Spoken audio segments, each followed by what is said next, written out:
हिंगोलीमध्ये हेमंत पाटलांना उमेदवारी जाहीर होताच भाजपमध्ये सध्या नाराजीचा सूर आहे। उमेदवार निवडताना प्रत्येक पक्षप्रमुखांनी कार्यकर्त्यांचा विचार करावा। मोदींचा घराणेशाहीला विरोध असून सुद्धा घराणेशाहीनुसार सर्व काही सुरू आहे। माजी खासदार शिवाजीराव माने यांनी हेमंत पाटलांवर निशाणा साधलाय। अजूनही वेळ गेलेली नाही, नाहीतर सगळीकडे स्फोट होईल। महायुतीमध्ये सगळा आलबेल नाही, आम्हाला मनासारखा उमेदवार हवा होता असं त्यांनी म्हटलंय। आपल्यासोबत आता बोलण्यासाठी माजी खासदार शिवाजीराव माने आहेत।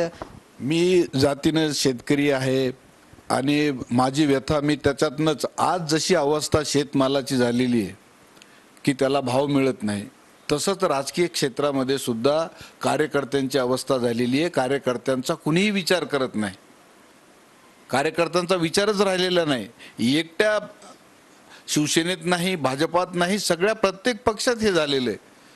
आणि माझी भूमिका अशी आहे की प्रत्येक पक्षानं ज्या वेळेस तुम्ही उमेदवार निवडता कार्यकर्त्यांचा विचार केलाच पाहिजे।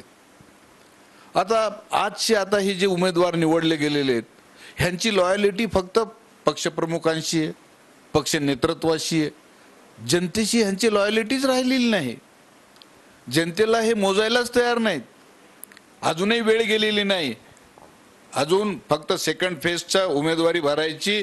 माझं आव्हान आहे पक्षाला की त्यांनी कुठल्याही प्रत्येक मतदारसंघामध्ये त्यांनी कार्यकर्त्यांना विचारूनच उमेदवारी दिली पाहिजे, त्यांचं मत हे ग्राह्य धरलं पाहिजे, नाही तर सगळीकडे विस्फोट होईल। आज हिंगोलीमध्ये काय झालंय, जवळपास काँग्रेसच्या 20 ते 30 कार्यकर्त्यांनी रेसिग्नेशन दिलेत, राजीनामे दिलेत।